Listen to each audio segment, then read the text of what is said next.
Hey guys, Fix It John here. If you have a vehicle similar to this one and you come to a stop sign or a red light and stop, and then you feel a bump, clunk, or just a bump, and you think somebody's just tapped you on the back end, and you look back and nobody's there. Well, there's a technical service bulletin for this vehicle and a lot of other GM vehicles. This particular service bulletin is dated back to January 14, 2011. This particular TSB is for all these vehicles equipped with a 4L60 automatic transmission. This has a Allison 1000, so but we still have the bump clunk issue, they're calling it. So when you stop or when you take off, you feel a bump clunk. What it is, it's the slip yoke. It's not lubricated enough to slip. What happens, it propels forward, and then when you take off or let your foot off the brake, it sort of puts that thing on a bind, and then when you release the brake, it sort of bumps you forward a little bit.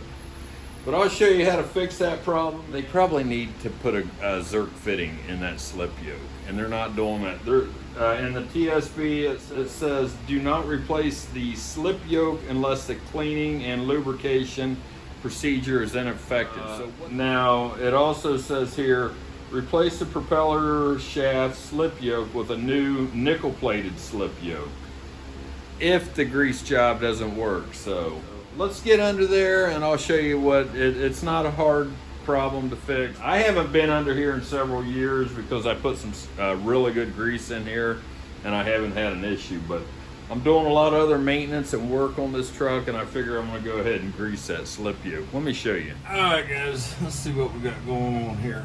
All right guys, this is our issue right here.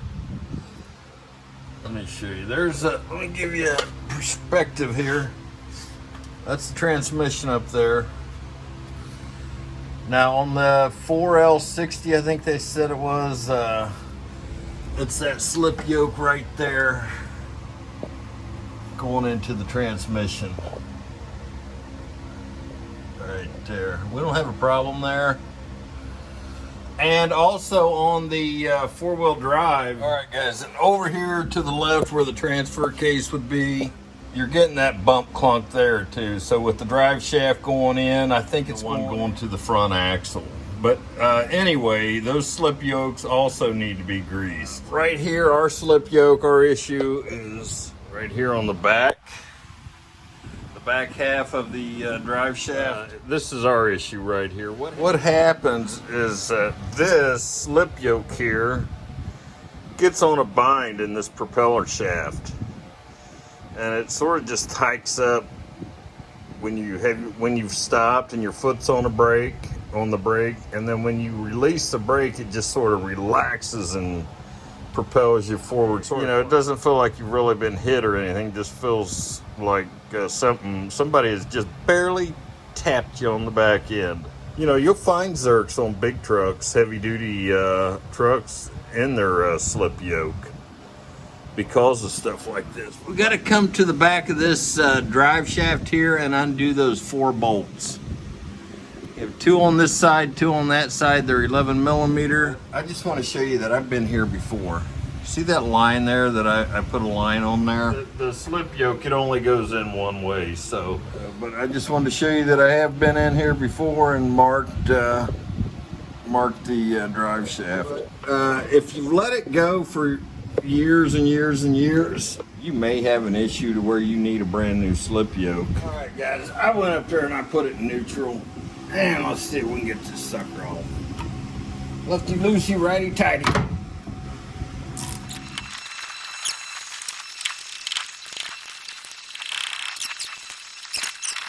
Get your pry bar, get it up under these ears here. There we go. Doesn't take much, but what you want to do is keep your fingers on these caps and just pull it out so they don't fall out. Let's take some tape so we don't lose any of those needle bearings inside those caps. That way it can bounce around a little bit. You're not going to lose any of those caps. The only ones we're worried about is the ones at the bottom that aren't in these little ears. All right, guys, I'm just going to get under here and pull this half axle, half drive shaft out. It's got these little bands on it. I've had it out before. It slides right out. I can't remember if this band is loose or if this band is loose, but I don't want to break this rubber boot getting this thing off. There it is. It keeps the dirt out. But they want you to clean that up, and it looked like it's drying out a little bit.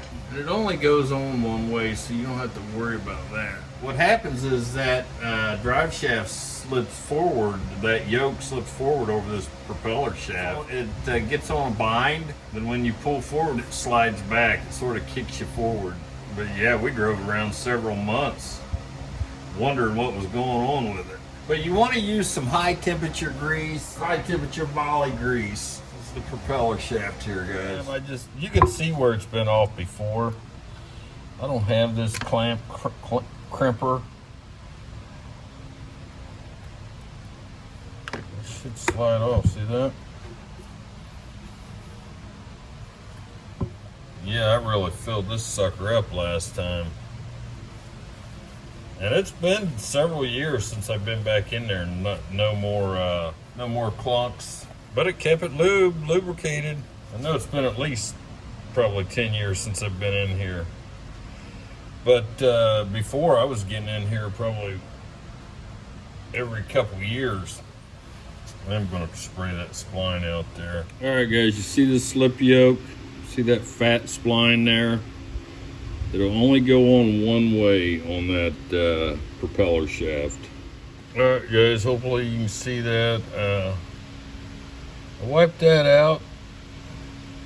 Didn't spray any brake cleaner in this. I did spray it in here though, but I'm gonna put this on.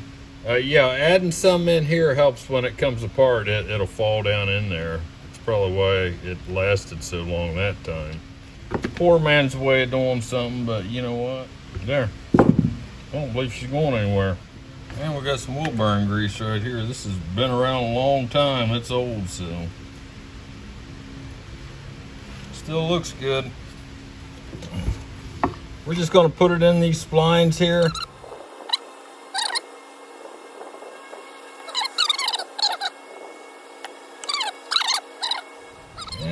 I'm gonna slide under there while I have these greasy gloves on and get some on that spline. Guys, there it is. If I gotta look at the ugliness, you do too. I don't think it's gonna affect it much. It's not that heavy. Throw it off its balance. These drive shafts are balanced. Here's a balanced weight right here. Right there, these two right here. You got the same thing at the other end. Should bend it down a little bit. Make it a little more aerodynamic. I did this once before to a Honda Odyssey and never had a problem with the front axle. So there it is. Let's throw it under the truck. All right, guys, there's the spline, and you can barely tell where it goes on. It's like they've smashed it together, and then further down it's two individual splines. So right there's where it is. But I remember now why I had that marked up. I had all this off. I had this yoke off and this piece here. And it was for, I put a pinion seal in here. It is a good idea to put the drive shaft back on the same way, just in case it's balanced to that. All right, guys, let's see if we can get her lined up.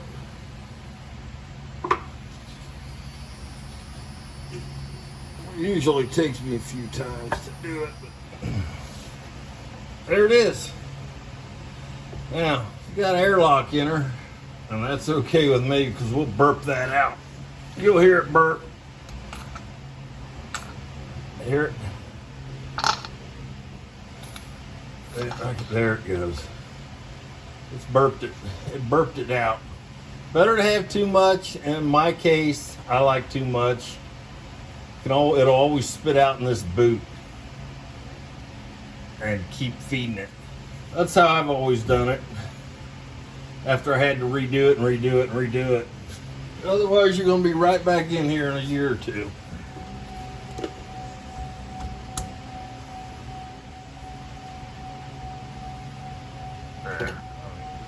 Had to put it in with the tape. Let me show you. We can pull it out now. Get rid of that tape.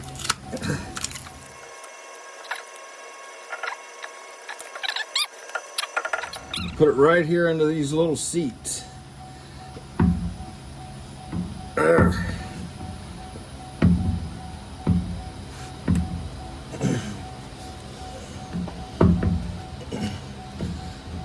Now the suction's holding it out. That'll work out though. There we go. But we're gonna put some thread locker, blue thread locker on this screw, on this bolt.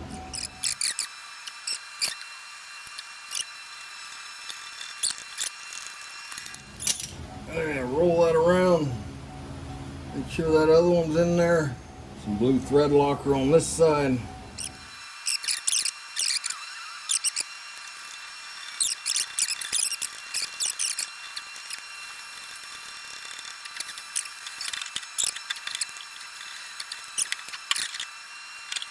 Alright guys, Fix It John. If this bump and clunk video helped you in any way, give me a thumbs up and share it with somebody else. Thanks for watching. Fix It John, moving on to the next project.